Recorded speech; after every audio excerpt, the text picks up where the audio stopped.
Hi everybody, Hazel here. So I've just had some people email me and Facebook me regarding they're on their laptops all the time because of work and everything, and they're getting really stiff necks. Obviously they're not at work, they're at home, so maybe their station or their desk could be completely different to what it is at work and how it's set up. So I just thought I'd do a quick video here as to what you can do to help yourself, to help you with that. So I've got a spiky ball here. If you have one of these therapy balls, fantastic, dig it out for a moment. If you don't and you have a tennis ball, go and grab that. If you don't have a tennis ball, if you have a pet, you can get your pet, grab the ball off the pet if it'll allow you to, give it a good wash. The other thing that we need to look at, if you have a TheraBand, which is a stretchy band, a resistance band, you can grab one of those. If you don't have one of those, then you can grab a tea towel. If you don't have a tea towel, which I'm sure you will do, grab a towel, or grab the tie of maybe your nightgown or something like that. So I'm going to work with a towel just to make sure, or just to show what you can do if you don't have anything like a TheraBand. So first of all, we're just going to gently draw the arms up and back. So just to release and get some movement on the shoulders. If I'd show you just to see if we get the arms back. So if you had a TheraBand, so just keep going there. If you had a TheraBand, I would like you to take that all the way down. And it's not about the resistance that's on the band here, it's about the range of movement, because we're looking to alleviate stiffness and just get range of movement to release your shoulders. Okay, so that's the first thing. I would do 3 sets of 12 and release them down. So the next thing I want you to do is press your hands down and away to the floor, look down, but then draw the arms up but keep looking down. And then bring the hands down and look up. And again. Again, just to get movement on the neck and push out and release through. Okay, now then, make sure you put things out of the way so nobody sort of trips. Now I'm going to move you to the wall. Alrighty, so this is my wall.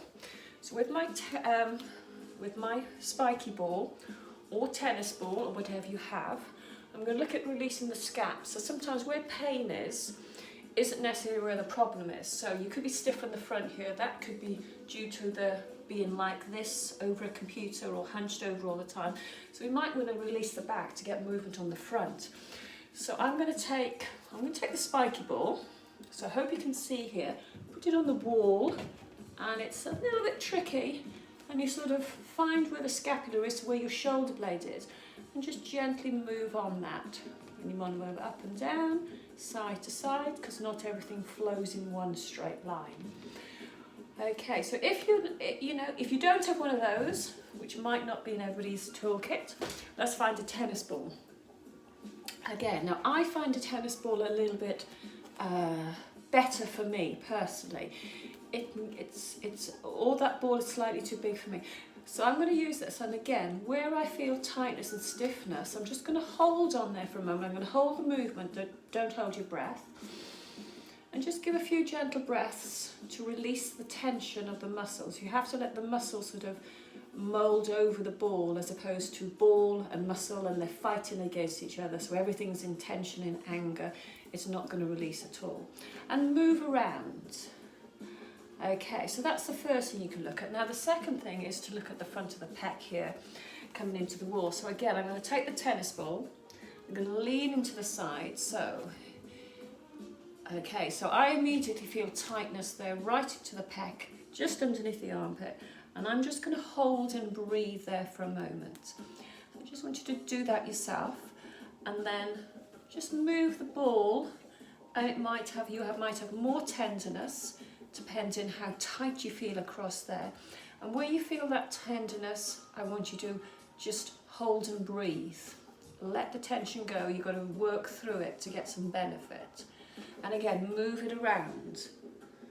So that you've got two sort of pec, major and minor, and they all attach into different places. And also don't forget to sort of a little bit of massage up the scalenes. They affect our breathing, our intercostal muscles coming around from the ribs around here. So again, everything is connected into everything. Then the other thing I want to look at is our carpal tunnel people out there. So if you're typing away and you can't put much weight there, and you might have had an operation on the carpal tunnel, comes up the medial nerve, through the back of the neck, onto C345, keeps the diaphragm alive, as they say. Okay, so I'm gonna get the wall, I'm gonna turn my hands away from me, and I'm gonna step with my inside leg, which is to nearest the wall. I'm gonna step forward. That puts a stretch on here, puts a pre-stretch on. If I then turn and look away, that'll increase my stretch as well even further.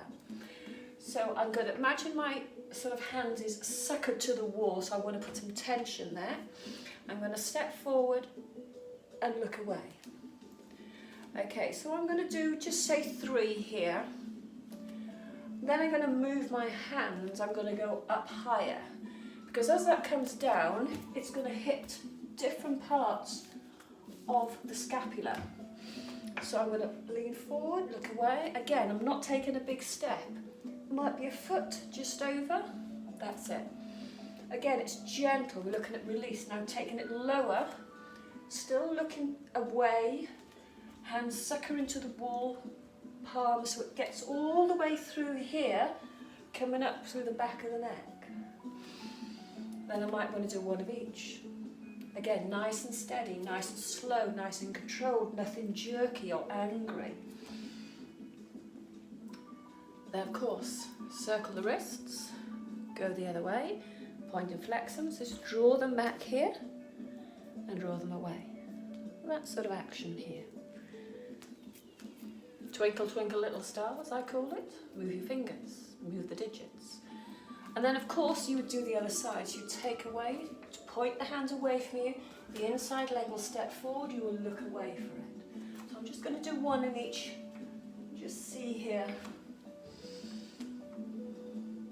Because if you don't have anybody who can help, you can turn your hand away and then lift up. And then we're looking for range of movement coming up and then coming back down. Then roll those shoulders, then I would go back to, I would then, whoops-a-daisy, wobble, wobble, wobble. I would go back to getting you to do this. See if we got a little bit more release. Next thing I would look at is taking it to the floor with the ball. So again, find the hot spot underneath the scap, onto it. So there you've got more body weight here, so this might be a little bit even more tender. Okay, so again, I feel that straight away. I've got my body weight on it, so it's a little bit more intense.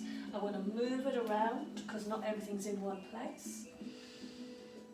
And the important is to breathe, not to hold your breath. You need to breathe and relax, let the body go heavier and heavier so the ball sort of molds around the muscle and releases. So again, move it around, don't keep it in one place. Then bring it onto the front. So again, I would do it here. I would also round through, open back behind, down to the front of the knees, open back behind, just to get that back moving, a little bit of shoulder work, open and closing the chest, roll one side, roll the other, go together. Again, one side, the other side, go together. Okay, so just a few tips there, what you can do. It's very simple. You don't need anything expensive. Just find something, you know, tights will even do it. Okay, good luck everybody. Have a brilliant day. Bye.